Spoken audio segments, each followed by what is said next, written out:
नमस्कार दोस्तों, हम यहाँ 120 बहादुर फिल्म की समीक्षा हिंदी में पेश कर रहे हैं। फिल्म की कहानी। ये फिल्म 1962 के भारत चीन युद्ध की प्रसिद्ध लड़ाई रेजांग पर आधारित है। 2 फिल्म की शुरुआत 18 नवंबर 1962 को होती है, जब एक सैनिक बर्फीली पहाड़ियों में दौड़ते हुए गिर जाता है और बाद में अस्पताल में दिखाया जाता है। 3 ये 120 बहादुर सैनिक बेहद कठिन हालातों में बेहद कम संसाधनों के साथ चीनी सेना का मुकाबला करते हैं। 4 युद्ध के बीच उनकी दोस्ती, हिम्मत, डर और छोटे छोटे इंसानी पल, यादें, घर की चिंता भी दिखाई गई है। 5 कहानी 4 दिन 15-18 नवंबर के उस निर्णायक युद्ध को फिर से पेश करती है और अंत में ये बलिदान, भावना और देशभक्ति का पाठ देती है। फिल्म के मजबूत पाए। 1 दृश्य और सिनेमाटोग्राफी। फिल्म की छायांकन बहुत प्रभावशाली है। लद्दाख की बर्फीली वादियों के दृश्य बेहद सुंदर और यथार्थ अनुभूति देने वाले हैं।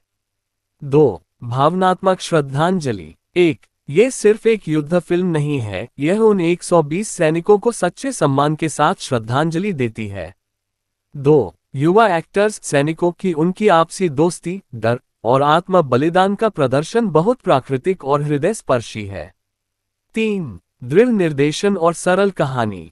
1 निर्देशक रेजी घई ने कहानी को बहुत नियंत्रित एवं सुसंगत तरीके से पेश किया है। 2 स्क्रीन प्ले बहुत ज्यादा नाटकीय न बनाकर यथार्थपूर्ण रखा गया है, जिससे असली सैनिकों की भावना बनी रहती है। 4 तकनीकी पक्ष। 1 बैकग्राउंड स्कोर संगीत नायकत्व का एहसास देता है। 2 एक्शन और युद्ध दृश्य ज्यादा खूनी या ग्रॉस नहीं है, पर संतुलित, प्रामाणिक और impactful. 3 production design, costume, set और वीएफएक्स संतोषजनक है। 5 इतिहास को स्मरण में लाना। 1 ये फिल्म एक ऐसे ऐतिहासिक युद्ध को याद करती है जिसको बहुत लोग भूल चुके हैं। 2 ये दर्शकों को देशभक्ति और बलिदान की भावना से जोड़ती है। फिल्म के कमजोर पाए। 1 पहला हिस्सा धीमा या बहुत आम लगना। 1 कई समीक्षकों के अनुसार फिल्म का पहला हाफ बहुत क्लासिक वॉर फिल्म टेम्पलेट पर चलता है, पहले हम मजाक में हैं, फिर हिम्मत दिखा रहे हैं। 2 पेसिंग कहानी की गति में उतार चढ़ाव है, बैकस्टोरीज अचानक आती हैं, जिससे कहानी में रुकावट महसूस होती है।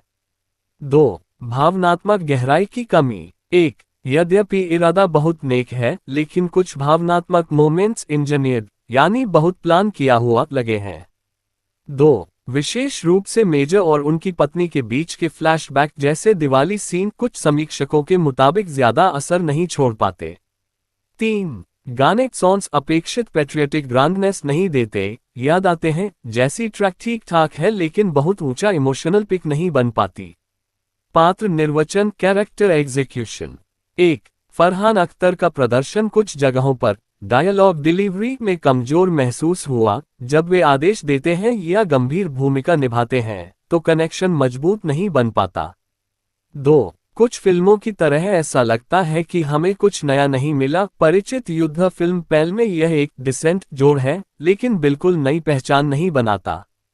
4 विवाद, ऐतिहासिक सटीकता। 1 कुछ समुदायों जैसे अहीर समुदाय ने यह दावा किया है कि फिल्म 120 सैनिकों के सामूहिक बलिदान को पूरी तरह नहीं दिखाती और मेजर शैतान सिंह को प्रमुख हीरो के रूप में बहुत अधिक उभारती है। 2 यह ऐतिहासिक विषय नाजुक है और फिल्मों में संवेदनशीलता ज्यादा जरूरी होती है। कुछ आलोचक महसूस करते हैं कि डिस्क्लेमर के बावजूद इतिहास का विकृति का खतरा है। फिल्म पर मेरा अंतिम निष्कर्ष। 1 ये फिल्म तकनीकी दृष्टि से मजबूत है, खासकर सिनेमाटोग्राफी, बैकग्राउंड स्कोर और युद्ध दृश्यों में। 2 निर्देशक का फोकस विरोधी सिनेमाई ग्लैमर पर नहीं, बल्कि यथार्थ और सम्मान पर है, जो इस विषय के लिए बहुत उपयुक्त है। 3 अगर आप देशभक्ति कहानियां और सैनिकों के बलिदान की कहानी पसंद करते हैं और आप एक सच्चे, सम्मानजनक लेकिन ज्यादा पॉपकॉर्न एक्शन न दिखाने वाली फिल्म देखना चाहते हैं, हम इस फिल्म को 5 में से 4.5 स्टार्स देंगे। यदि आपको हमारा वीडियो अच्छा लगे तो हमारे वीडियो को लाइक करें, शेयर करें और हमारे चैनल को सब्सक्राइब करें। धन्यवाद।